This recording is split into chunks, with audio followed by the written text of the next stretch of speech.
Hi everybody, well this is going to be my official thorough review of the new box set, Power to the People, John Lennon, Yoko Ono, with Elephant's Memory and special guests. Now if you watch some recent videos that I've done, I'll show you stuff like the LP version, I'll show you what's inside this 9 CD, 3 Blu-ray box. That's in the other video.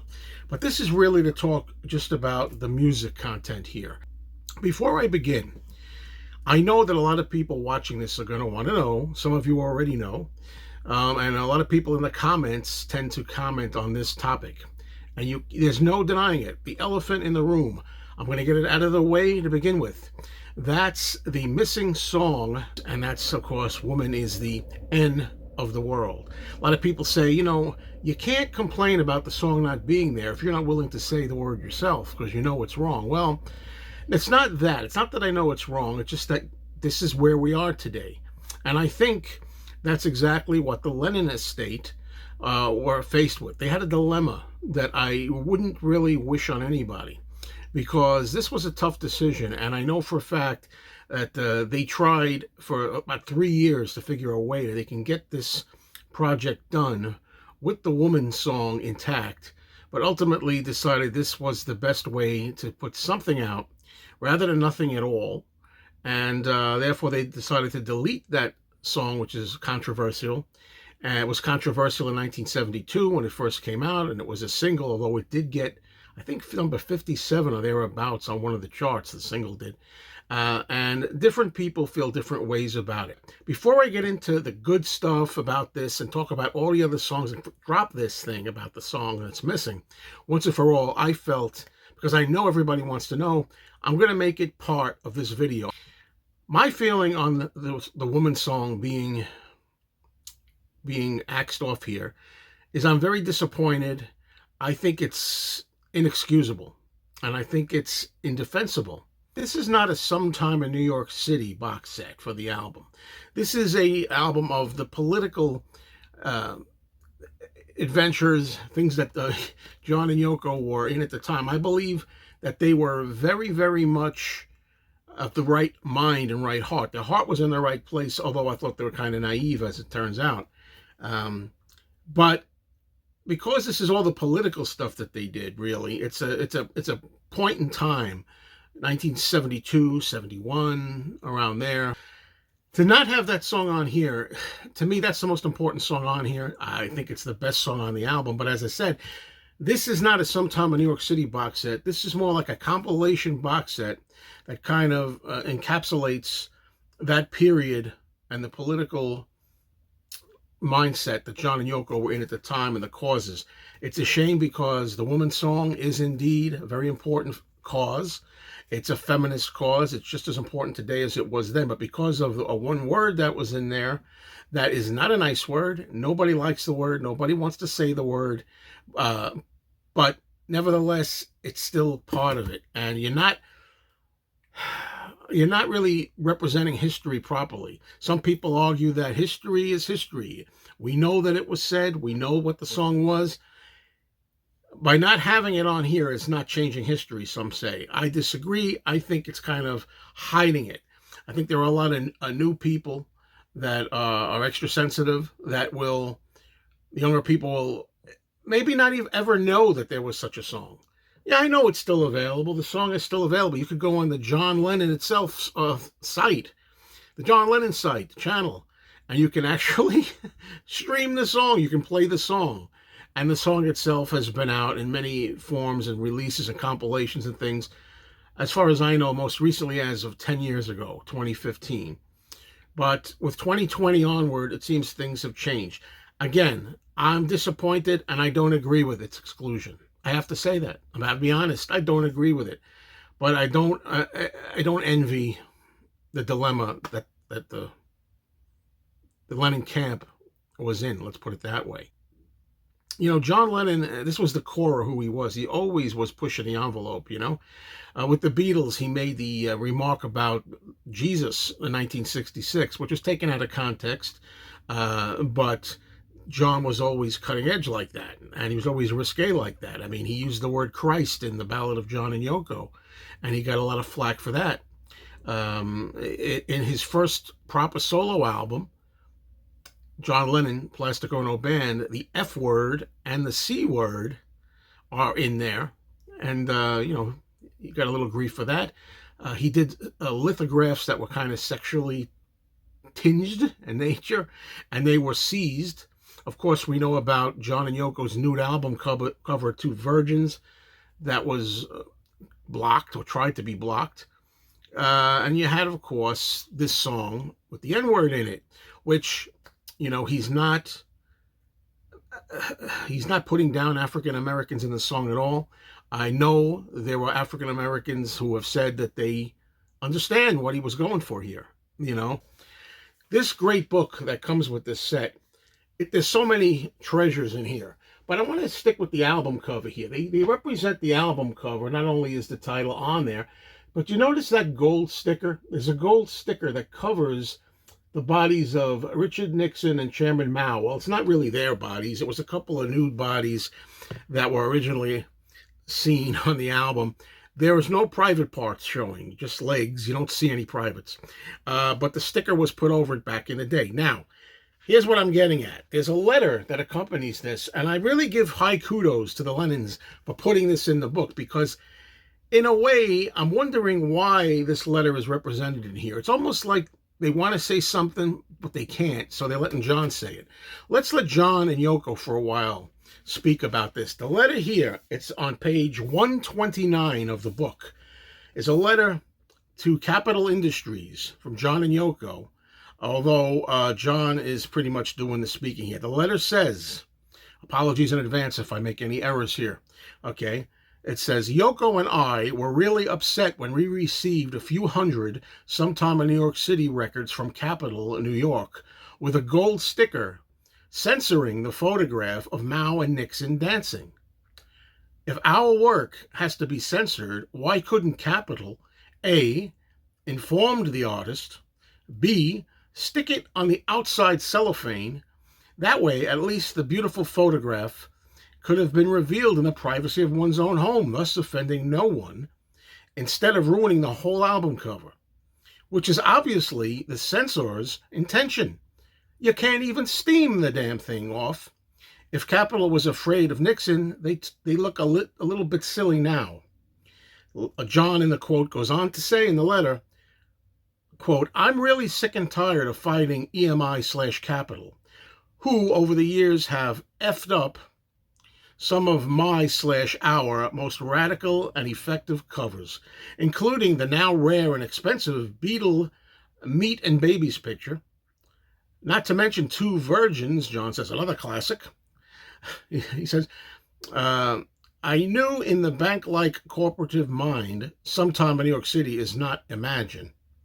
But to me, they are all the same, regardless of the position on Al Corey's belt buckle.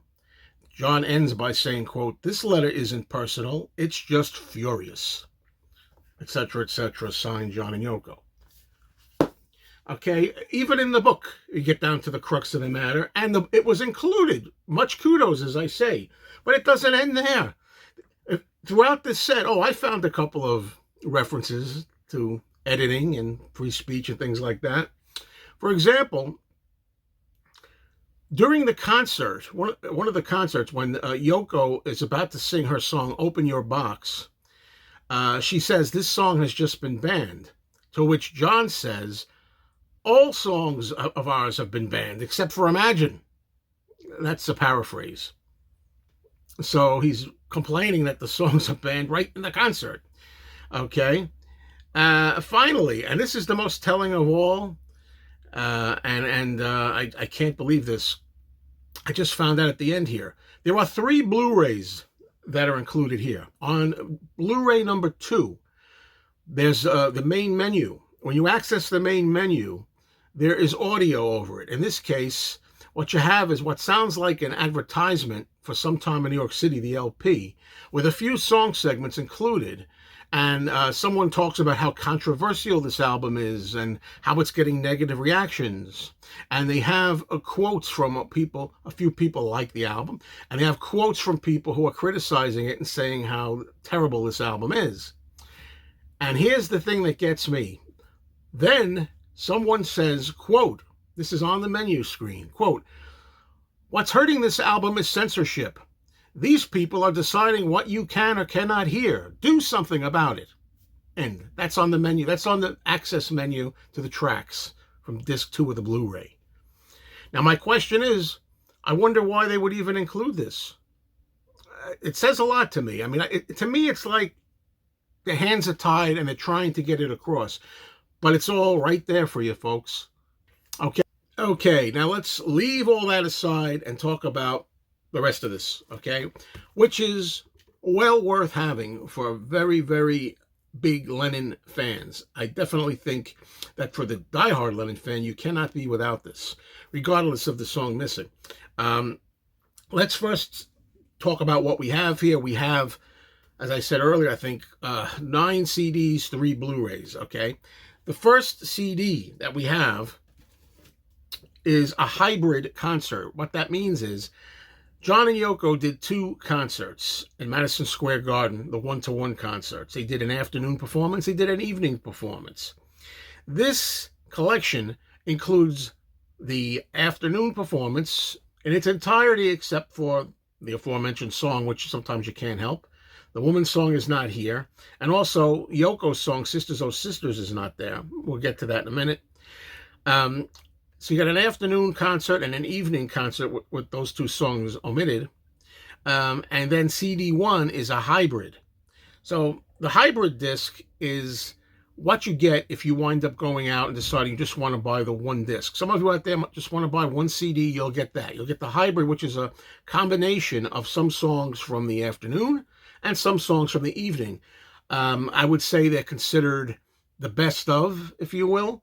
In 1986, this album came out, John Lennon Live in New York City. And already you can tell when you play this that the sound on the new collection is eons times better than this.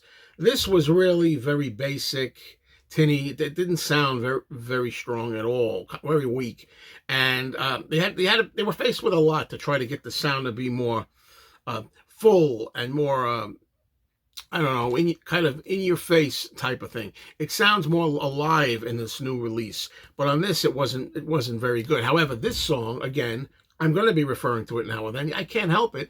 The woman's song was on this, which is one reason why you still need this album. Okay, but that's the hybrid disc. I played the hybrid disc.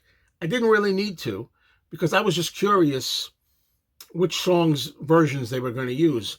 Because for me, I have the afternoon and the evening concerts here too. But the only thing I'll say about the hybrid disc is it's a matter of opinion. I thought that some of the songs that we used weren't as good as some of the other ones could. It's an arbitrary matter of opinion. It's funny because on the hybrid, more songs are used from the afternoon concert, and only 6 are used from the evening concert. And when you consider that 2 of those songs on the evening concert, Give Peace a Chance and a piece called Law and Order, which is not really a song.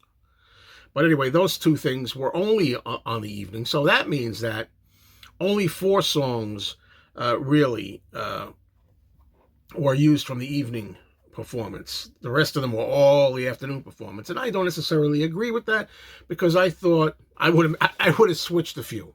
I won't say which ones, but after listening to everything in full, I thought that I would have done the hybrid a little differently. But it's there for anybody that just wants one dose of the concert, a little bit of both shows. All right, then we're going to talk about number 2, CD2. CD2 is the afternoon show at Madison Square Garden, New York City, August the 30th, 1972. It opens up with Power to the People. And that's really like a chant. It's not significant. And because I forgot to mention it, I'm going to say it now.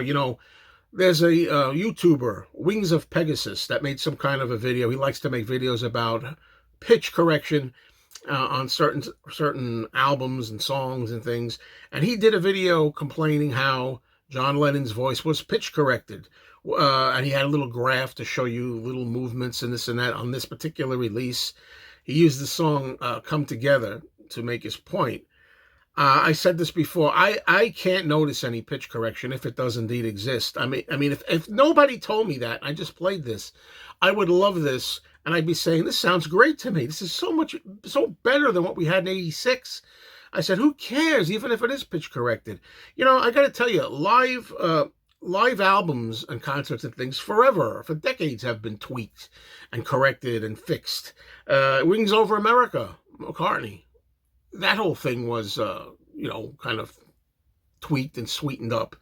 Even Shea Stadium, the concert of the Beatles from 1965. Did you know the Beatles had to go back afterwards and re-record some of the songs and things for the sound? This has been going on from the beginning, and as I say, I would never, ever have even guessed that there was anything, if indeed there was truly anything done with the pitch correction here, if I hadn't heard somebody spout off that it was.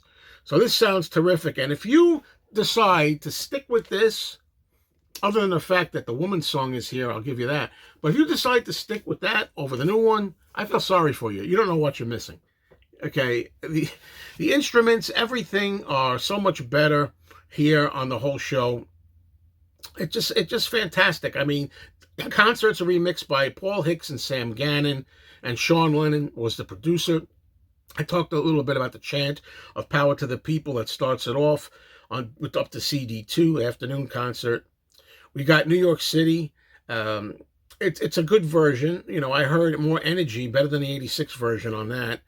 And the saxophones are here. I was worried about the saxophones maybe being really eliminated or really drastically so quiet you couldn't hear them, but Stan Bronstein's sax are here.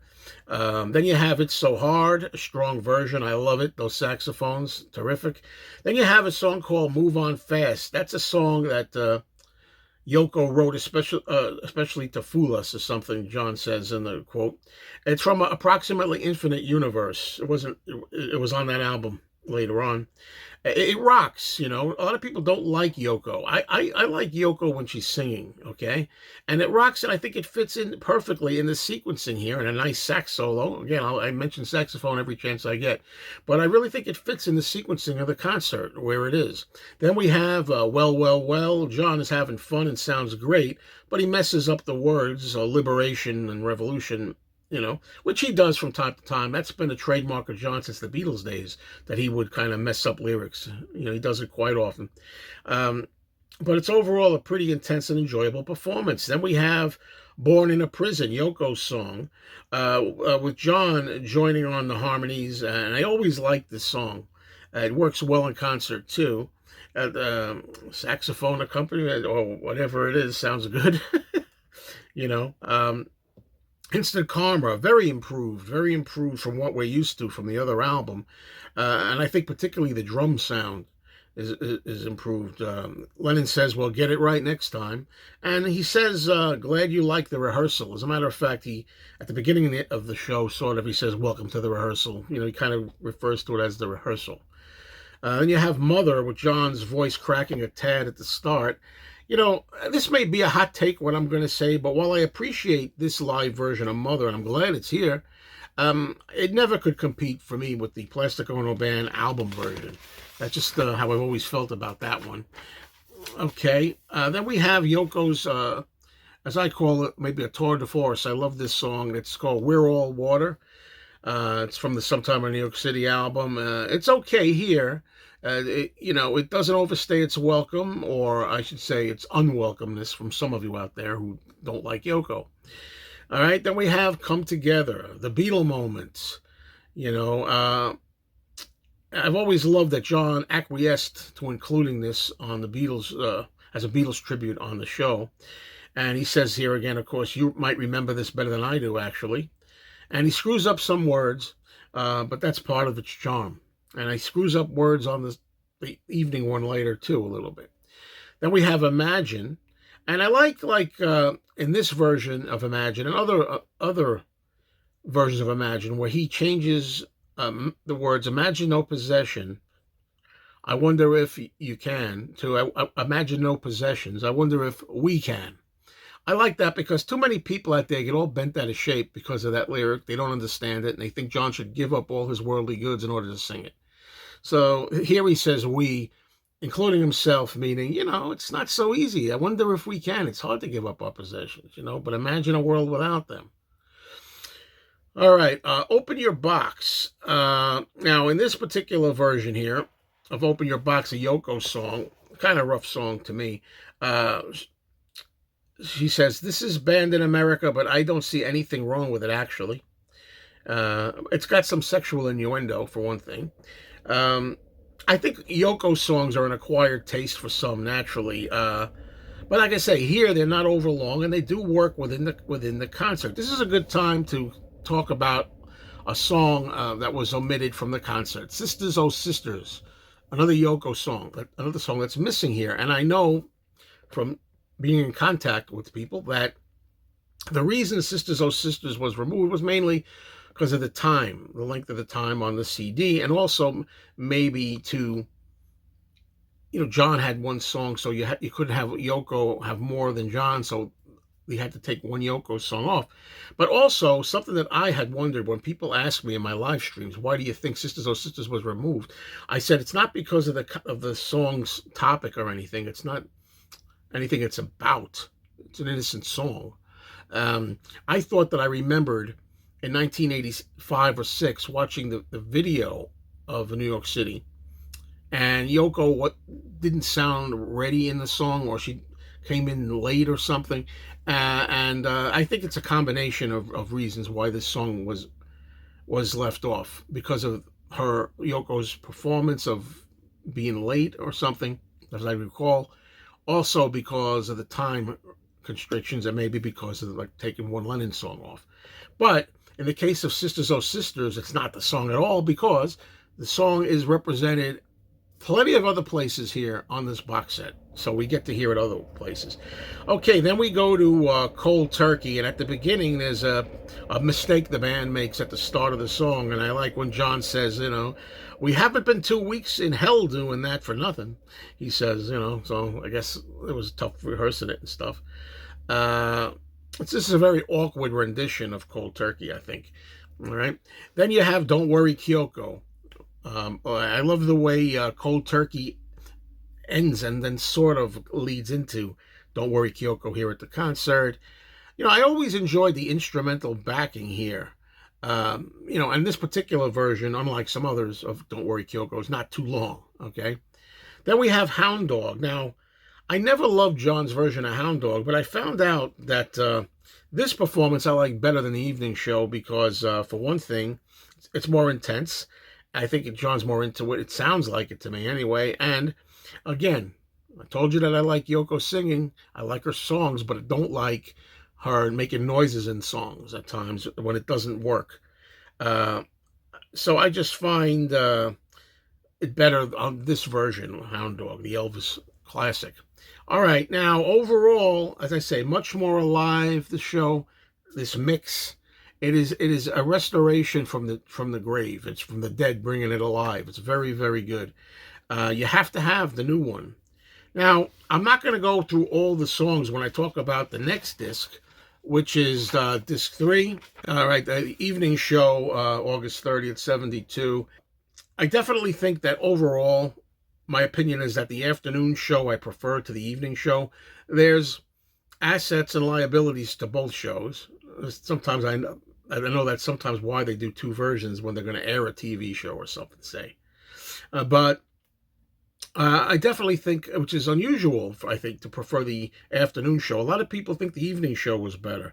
I'm not sure about that, because you can hear in the evening show that John's voice starts to get worn a bit, I think. I'll name some notes that I put here. In We're All Water, Yoko makes some kind of an error here, and then they could just continue on. And that's why I was a little surprised. That's the version they put on the hybrid best of. I'm a little surprised they used the evening instead of afternoon of that one. Also, Born in a Prison, John's voice seems to, he's audibly struggling with the harmonies on it. And the afternoon was better for Born in a Prison. I would say that Come Together, John says at the beginning, this is going to be tough. Then he says, we'll go back in the past just once.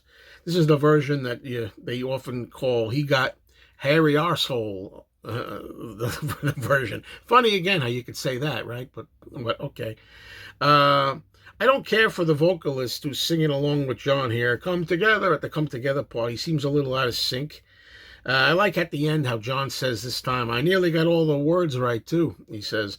And he said, I'll have to stop writing those daft words. I don't know what I'm saying. All right. Open your box. When Yoko goes to do that, she says, this song just got banned. John adds, all our songs get banned except Imagine. And Yoko adds, I think it's because I'm a woman. And I'm thinking of myself, I think it's because the song was sexual innuendo at the time. And I think that's what it was. There's other songs of yours that weren't banned, so it's not just because you're a woman. And also, John just said he got a lot of songs that get banned and stuff like that, and he's a man. But all right.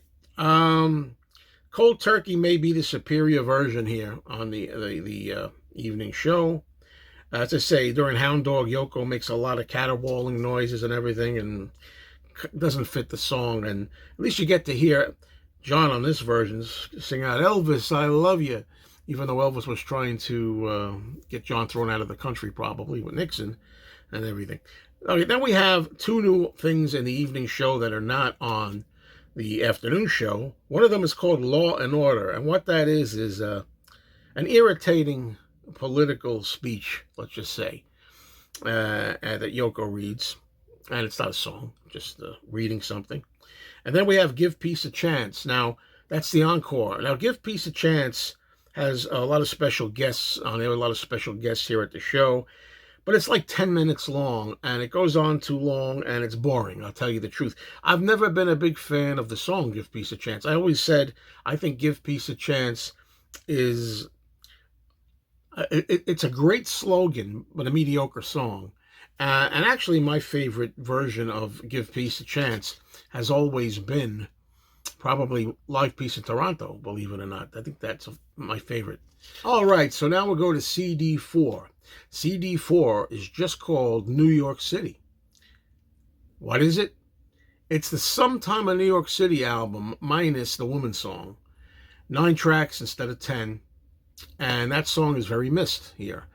While I say this project is not the Sometime in New York City album project per se, this disc has all the songs remixed, the ultimate mix for 2025. And I'm going to go through these all now, okay? First thing that's different about this is that the song now opens, instead of the woman song, the disc now opens with New York City, which is a good place to put it, I suppose, if you're going to take the woman song off. Okay, New York City has a spoken intro dedicated to Mayor Lindsay by John Lennon. I listened to this album, I should say, the whole thing, really. I didn't mention at the beginning, through headphones and also in the car.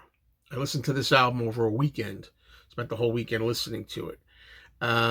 Right away, when you hear New York City, you could hear that John's vocals, and this is going to go for the whole 9 tracks, are up front, clear, that they don't sound muddy, they don't sound reverby, they don't sound Phil Spector-ish. They sound really good, and that's what we're looking for when we hear this. Clear John vocals, that's the best thing. Now, the song New York City is one of my favorite songs, the second favorite song of mine off this album. Now, the thing is that it sounds less layered. This is more stripped down. The whole 9 tracks are. I have to say, on this track, I was a little disappointed, though, especially during the piano solo. There's a great piano solo on the original by Adam Ippolito that I really, really liked. Here, to me, the piano solo sounded completely different. Like, I don't know about it. You tell me, for anybody in the know. It wasn't just that they took some effects off or they just isolated the piano itself. It's a totally different piano solo, or it sounds to these ears. Whatever it is, not as good as the original album. I was really glad to hear the improved voice of John, overall the instruments and everything, the drums, everything kicking in really good and intimately up close. But for some reason, that part took me out of it. I kind of missed the piano solo, so there you go. Now, you can hear John's encouragement during the solos, too, here and there. Sometimes you hear John encouraging things, which might have been muted or quieted in the Spector-ish mix of the original. Number 2, we have Sisters, Oh Sisters, proving that just because it wasn't in the concert, nothing to do with the song itself. There are less strings on this version. Again, very clear Yoko vocal, very nice, and overall sounds more intimate, private, not as open. Uh, I thought they were a little more discernible as an encouragement at the beginning when she says, male chauvinist pig engineer. I thought I heard another yeah or two in there that I hadn't heard before. I'm just on my ears. Now, Attica State, the third track, to me, this is really improved. It really is. The whole sound is better than it is on the album, and particularly John and Yoko's clearer dual vocals together. You can really hear them more. They're not buried. And I really prefer the new 2025 mix to this one. Okay. Now, number 4 is Born in a Prison. Another Yoko song that I like, and it's another highlight from this new 2025 mix because Yoko, much clearer singing, and John is much more present when he's sharing the vocals with her. You can hear John much better than you could originally. And I'm glad that I can hear, everything, strings, everything's very clear, and sax and all that. I was so afraid that we were going to be losing that stuff because sometimes they delete the sax stuff and certain strings and things. Now we have a track, number 5, which is, I've always said this is my least favorite John Lennon track. If anybody says, what's the worst John Lennon song? I always say this one, Sunday, Bloody Sunday. And I got to tell you, that opinion has changed because one of the things you're hoping is accomplished by this is that people may appreciate a certain album more with the new mix and the treatment put on it. And I think this does improve overall the sound for the most part of these songs. Sunday Bloody Sunday, I really liked it this time. However, it's interesting I say that because the introduction deletes the saxophone. I just got done saying how I hate when deleted sax is done. But yet, still, despite that, I like this better. John's voice is so clear, it makes up for it. I can hear more of John's vocal ad-libs and chants and things, and Yoko's too. The song goes on longer, okay? In this case, it's extended. There's no fade out and return like they used to be. On the original album, it fades out and returns again, kind of like Helter Skelter. That doesn't happen here, okay? All right, now let's go to track 6. Here's a disappointment for you. The Luck of the Irish. They got a new John Countin. And the first thing you immediately realize is you're losing the flutes. There's no flute, and the piano seems to be missing here. Here we go. Again, this is a stripped down version. Having that flute there as originally released enhanced the Irish sound of the song. John and Yoko's vocals are clearer. Guitars and drums, everything's very clear. At the end, John says, let's do another one right away. Yoko says, okay. But I'm going to kind of make excuses about this one because, again, if this had been a regular release of Sometime in New York City, the album, re-released, and they did this, I'd be very pissed. I'll be honest with you. But because it's done as disc 4 with just tracks from New York City, not even all of them, one missing, thrown in there, I look at it as an alternate bunch of songs, much like John Lennon's and Yoko Ono's stripped down version of Double Fantasy was released. Remember that one at all? Any of you have it? That's how I'm looking at it. So I can excuse it. Okay, number 7, we have John Sinclair. Now, I noticed something that nobody has mentioned that I know of yet, that I haven't heard anybody, because I tend to notice all things that people don't. All right, there's some of the words. One word is different here. First of all, there's a word in here referring to Vietnamese people that is left in. I guess we haven't gotten there yet. Maybe next year or 5 years from now. Do we eliminate that too? I don't know. But anyway, originally, when you listen to Sometime in New York City, John Sinclair says, selling dope and making hay. This time it's making twice. It's making dope and making hay. not selling dope and making hay. That's a change. But the rest of it's the same take, the same vocal, it sounds like to me. Maybe it was double tracked originally. I don't know. Um, okay, so it sounds much clearer again. I love hearing that slide guitar, and we get to hear a lot more of it. It's a real treat because this is another elongated version. This goes on and on and on, and you get to hear, I mean, in a good way, on, and you get to hear a good slide guitar. And at the end, John says, that was a good one. It's rocking now. Before it was just rolling. So that's pretty funny. And you really hear the band cook. So I really like the John Sinclair on the new 2025 mix. Now we have Angela, number 8, which is easily better than the album original. Beautiful song, but it sounds beautiful. The instruments are not buried, more pronounced. John and Yoko's joint vocals really together and clean. Let's see. I don't know if it's the same exact version that was included on the compilation Give Me Some Truth, because Angela was on that. And it was so good on that that I wonder if it's the same one. Or maybe it was just changed slightly to fit the feel and the flow of the rest of them here on this particular disc. Don't know. Finally, we close off with Yoko's really, again, to me, fun song, We're All Water. I always felt this was a fun and poignant and delightful tour de force from Yoko. Yoko's singing part here is so sweet and innocent sounding. It almost makes me think it's an alternate take. It's really not, because I can hear her familiar inflections and enunciations and things. It's the same take, but because of the effect here, slightly stripped down, it just sounds a little different. Now I'm gonna, Yoko gets into her weird sounds here, which I love on this particular one. Sometimes I love when she does it. This is one. Sometimes I don't like when she interferes with certain things. It's just enough, and it works for the whole song, the amount of weird sounds and screams and things that she does here. I'm going to give you a warning. All right? This is a warning to those of you who don't like Yoko out there. This is an elongated version again that goes on quite a while. But I enjoy that. So, in the end, I'd say out of the 9 songs here on the new 2025 mixes, I like 6, maybe 7 if we count Sisters Oh Sisters better than the original mixes. But 2 of them I didn't. We'll never know what Woman Is the End sounds like here because they weren't able to remix it for 2025.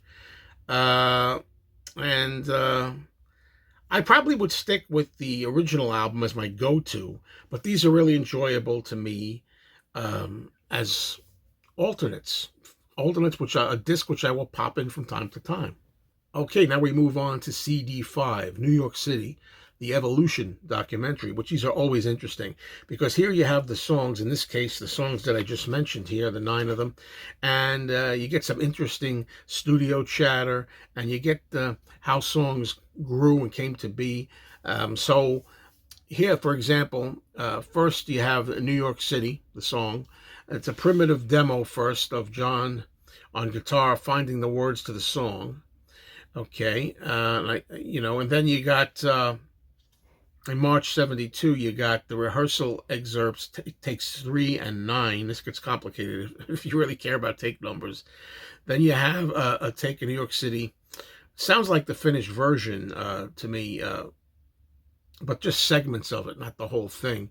And apparently, it's the outro section of the song that John wanted to add onto take 9. I think from what I read in the book, John liked take 9 best, but then they kind of did this, finish the ending a little better to tag on to his favorite take.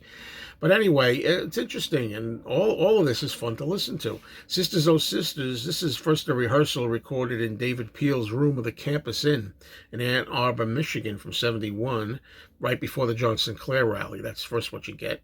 And then you have excerpts in February of 72, takes 1, 2, 5, 7, 8, 9. What happened to 3, 4, and 6? I don't know. But anyways, yeah. But you get that. Then you have Attic Estate, which is also from the Campus Inn of December 10th, 71. You get excerpts of rehearsals and takes of 1, 4, 7. Yoko struggles to hear herself through the broken headphones, and there's an unsatisfactory headphone mix. So that's a little bit of a problem in that, but it's all interesting to get like a fly on the wall kind of feel to these Evolution mixes. Then you have Born in a Prison, a demo by John and Yoko, recorded between November 71 and February 72 at their New York City Bank Street apartment. And the lyrics from this early version, some of them are different. Then you get excerpts from the Strings session, and 1972, and then you get like takes. Should I tell you the take numbers? 1, 2, 6, 8, 9, 11, 12, 15. Yoko says she's going to sing Liza Minnelli style, okay? Phil Spector guides John, Yoko, and the band through it. And very interesting. As I say, I'm interested in all these. This disc is one of my favorites. I always choose the Evolution discs as favorites of the box sets that the Lennons put out. Now we have Sunday Bloody Sunday. There's a demo recorded at the New York Bank Street apartment between November 71 and February 72. And then they have extracts of, we'll say, 6 different takes. Leave it at that. Okay, and then you got some playful comments about Paul McCartney in this by John, which is nice. And maybe that means that they're friendly again at this point. Then we have Luck of the Irish, a demo recorded November the 12th of 71 at the New York Bank Street apartment. And then you have excerpts of 6 takes and a recording of Yoko's admonishment. This is interesting to me. I didn't know this. At one point, she's like kind of admonishing the engineer, says, "Male chauvinist pig engineer." And she laughs. And they took that and they copied it onto the introduction of Sisters, Oh Sisters, the song. That's where that comes from. I like little tidbits like that. And John says, sounds like a effing funeral, this version of Luck of the Irish as they're doing it. Okay, John Sinclair. We got a rehearsal from December 10 of 71. We have excerpts of take 6, 7, and 8.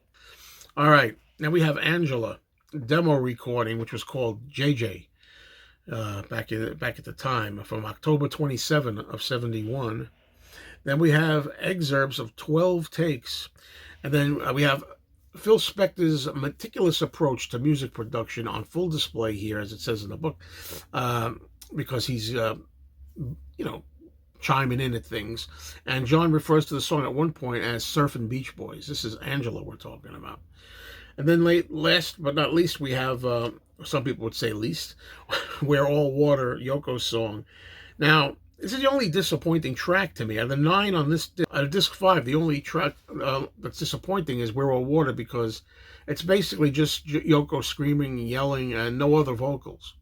But maybe that's because it only took 2 takes to complete this. So maybe everything was all right with the vocals to begin with. There are no other vocals. But I'd rather have this than nothing. All right, let's go on to CD 6, which is called Studio Jam and Elements Mixes. Okay. Now, we have the Elephant's Memory Band, who seem unfamiliar with a lot of the tracks that John wants to sing here. I'm not a big fan of studio jams, and I particularly hate them when they're improv. They're just coming up whatever they think at the time. Sometimes there can be some interesting things here, sometimes not. But John loves oldies. John always goes into the oldies, so that's what he does here. He's singing oldies songs, and the band tries to kind of keep up with them and try to follow. And because rock and roll is simple, maybe you can do that. First you have Jazz Freak Out. Then you have You Can't Sit Down, Roll Over Beethoven, Honey Don't, Ain't That a Shame, My Babe, Send Me Some Lovin', Fools Like Me, Down in the Caribbean, and Happy Birthday Yoko Ono, which, believe it or not, when the whole studio was singing Happy Birthday Yoko Ono, a little song ditty they made up, I guess, that's the one I like the best of the whole damn disc, to tell you the truth. Then we have That's Right. Then we have Don't Be Cruel / Hound Dog.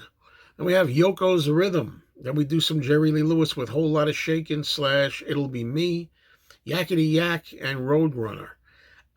It's not very enjoyable, honestly. As I said, they're not complete songs. Excuse me, they're incomplete, and they're just bits and fragments. That's how jamming is. It's interesting, if you want to listen to it once. Some of you may listen to it more than once. I didn't care. But on the same disc, after we get the studio jam, there are the elements. And what we're talking about is much more interesting stuff now. The last 4 tracks, we have the invisible strings orchestrations alone and nothing else. For the songs Sisters Oh Sisters, Born in a Prison, The Luck of the Irish, and Angela. Angela, again, being, to me, the best and most beautiful when it comes to, if you're just going to listen to the strings and nothing else, and no vocals or other instruments. That's disc 6, folks. Now we'll go to disc number 7. 7. All right, this is the live jam. Ta-da! Okay, let me tell you again. For all the years that I listened to the album of Sometime in New York City, I always skipped the live jam. I told you I didn't like jamming, and this is rough for me, okay? But I will tell you, this was recorded, let me go back to 1969, December 15th, Christmas time, in aid of UNICEF. Okay, it's a star-studded cast of thousands. Who's here? Jim Gordon, George Harrison, Eric Clapton, Klaus Vormann, Bobby Keys, Keith Moon, Alan White, Billy Preston, Nicky Hopkins, Delaney and Bonnie, and Jim Price. What a missed opportunity, because I'll get to that in a minute. First of all, Cold Turkey I love. No bones about that. This version of Cold Turkey is my favorite version of Cold Turkey, or one of them. And right away, John's vocals here, which is live at the Lyceum Ballroom, London, much more clear up front. The drums are really crisp. It's a very vivid listen, including John's guttural groans and regurgitations of pain at the end of the song. Now, after that, we get Don't Worry Kyoko. I always defend Don't Worry Kyoko as a single. I like the single of Don't Worry Kyoko, and sometimes the live version I can like. This one is not my preferred version from the live jam. I don't mind Live Peace in Toronto version too much, but I'll never play this version again. And although I defend John and Yoko inflicting this mess on everyone, sometimes I'm like, why? You're inflicting this? And this version goes on for like 15 minutes or more, so it's really, really rough.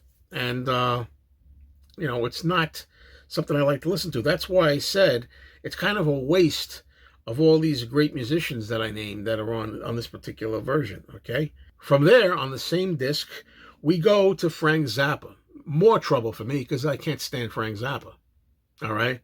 I guess all the problems that the Zappa estate had with the Lennons has been fixed up and smoothed over because the stuff's on here. It starts off, this Frank Zappa performance with John and Yoko is from the Fillmore East in New York City. We're moving up to June 1971 now, so we're moving up a couple of years. It starts out with a song a lot of people maybe have heard here, Well, Baby Please Don't Go. That's probably the only thing here that's salvageable. Then we have stuff that if I never hear it again, it'll be much too soon. I could not listen to this stuff on the original album of Sometime in New York City, and I'll be honest with you, I couldn't finish it here, but I got almost through the whole thing. We're talking about tracks called Jam Rag. Then we're talking about King Kong, Zappa, Scumbag. Oh, how nice and beautiful. Then we have a song called, I think it said Ow, A-U. Just something, I forget the tagline, An Eternity of Yoko or something, feels like it. Look, I hate jamming, especially improv jamming, and people just making noises and sounds and trying to outdo each other and stand out. I never could get through this, and I still couldn't get through it. I shut this off midway in the middle of Ow. As for the sound quality, does it even matter? Okay. That was disc 7. All right, let's move on to disc 8. We got Live Jam 2. Oh, no, not Live Jam 2, but it's much better, much better than a live jam. Okay, what we have here is we have John and Yoko with David Peel and the Lower East Side. at the John Sinclair Freedom Rally in Ann Arbor, Michigan from December 10, 1971. The sound quality is very good. And this is a more laid back and personal performance than the other, uh, and it's more easygoing. This was done to try to free John Sinclair, and they did. Okay, 4 songs are performed in this segment: Attic Estate, The Luck of the Irish, Sisters Oh Sisters, and John Sinclair.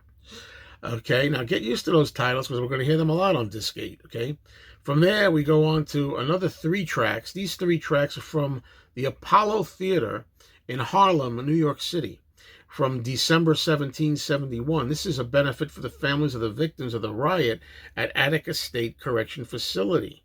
Okay, the 3 songs performed here are Attic Estate, Sisters Oh Sisters, and Imagine. Beautiful sound quality, I gotta say, and it's great to have all this stuff all together in one comprehensive set together. Because when there were only a few tracks, how do you put them together for an album, right? It's another intimate performance without a big band and just the guitars, really. All right, now we move on to another segment, all on the same disc 8, the David Frost TV show from a day before that, which was December 16, 71. My first question is, why aren't these chronological? I mean, it's a small quibble. I'm glad we have them. But the last one that I just said from Apollo Theater was December 17. Now we get December 16 from Frost. Couldn't we have them in the order? I don't know. And this is another easygoing acoustic performance, this time in the TV studio. Great sound, and you can hear in the David Frost audience, you can hear them reacting. You have, again, Attic Estate. You have Sisters Oh Sisters. You have John Sinclair. In this particular version of John Sinclair on the Frost show, John seems to add more ad-libs, which is fun. It's a change. And finally, from Disc 8, we get something really nice, and in a way, maybe I can't say it's the highlight because everything here is really good on this disc. The Jerry Lewis Muscular Dystrophy Telethon from September 4, 1972. And this time we get Elephant's Memory. Elephant's Memory is back. Okay. And we have the song Imagine. Then we have an interesting song called Now or Never, which is a Yoko song that was later on the Approximately Infinite Universe album. And we have finally Give Peace a Chance with Jerry Lewis playing, I think he's playing the horn on this. And it's a reggae version of Give Peace a Chance. Not particularly a good one, though. But Imagine's very good, and Now or Never by Yoko is very good. And it's great to have this. It starts with the introduction of John and Yoko by Jerry Lewis. And then at the end, when they're gone, we have some comments from Jerry after their performance. So that's good. That's Disc 8.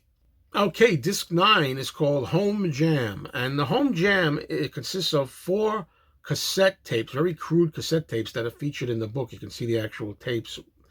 And these were probably never meant to be heard publicly.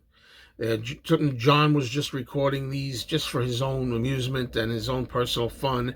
You have John alone in the first part of it with his acoustic guitar at the St. Regis Hotel in New York City on September 10, 1971. The sound was used, or some of it, for the Yoko film called Clock. Some of you may be familiar with that. But we hear John just basically with his guitar, having a good time, going through a lot of his favorites. And occasionally you get the phone ringing, and it's very, very basic. Again, this was not meant to be released. And Yoko comes in and answers the phone. Sometimes John answers the phone. You have John going through songs like Shazam, Honey Don't, Glad All Over, Lend Me Your Comb, Wake Up Little Susie, New York City, You're So Square, Baby I Don't Care, Vacation Time, Heartbeat, Peggy Sue, and Peggy Sue Got Married, Maybe Baby, Buddy Holly, Mailman Bring Me No More Blues, Rave On, and 12 Bar Blues. And it has moments here that are really fun. I think this is an easy listen, if you just want to kick back and maybe you're doing something and you have this on in the background. I like the Buddy Holly songs, particularly like Maybe Baby and Rave On. I like when John does those. And I like when he does Elvis's voice. He imitates Elvis's deep voice during You're So Square, Baby, I Don't Care. So that's fun. And from there, we go on to part B, if you will. St. Regis Hotel on, let's see, what's the date on this one? October 27, 71. John sings a song of his own, I think, called I Got You. It's very crude and not many lyrics to it. Yoko joins in. Sounds more like she's howling, or they're both howling a little. Then you have High Heel Sneakers performed. Then you have Slippin' and Slidin'. Finally, you have a John song called Gone From This Place. John, again, on acoustic guitar on all this. 4 tracks. And Gone From This Place is another track that I'm pretty sure I'd heard on the Lost Lennon tapes. Okay, now we have the next portion of this, which is from the Campus Inn in Ann Arbor, Michigan, December 10, 71. That's John on acoustic guitar again. And it's Send Me Some Lovin', He Got the Blues, When the Teacher, and then the song by John called Pill, which I remember from the Lost Lennon tapes days, and then It's Real. And yeah, so the final thing before I finish this off, CD 9, is one more session. This one interesting because it has Phil Oakes on it. Phil Oakes and John Lennon together at the Campus Inn, Ann Arbor, Michigan, 12/10/71 again. Now, there are 4 tracks here, mainly Phil Oakes. And I'll be honest with you, they weren't bad. I have no interest in ever hearing them again. I never will. Talking about number 1 is I Ain't Marching Anymore. Number 2, Joe Hill. Number 3, Chords of Fame.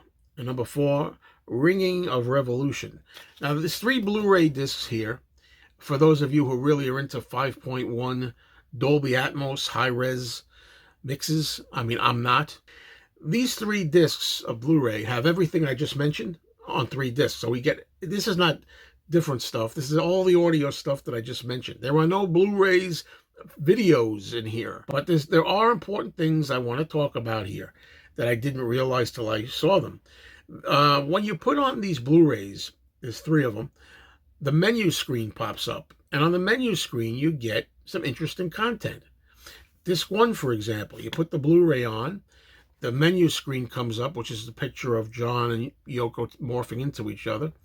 And you have radio advertisements for the 1-to-1 matinee show from the 30th of August of 72.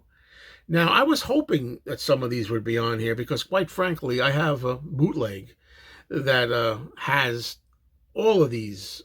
And while it's great to have John doing a commercial, Yoko doing a commercial, then Elephant's Memory all together, everybody speaking in one voice all together, there are actually many of these that exist. And it's funny because in the outtakes, somebody tells Yoko to do something and she says F you.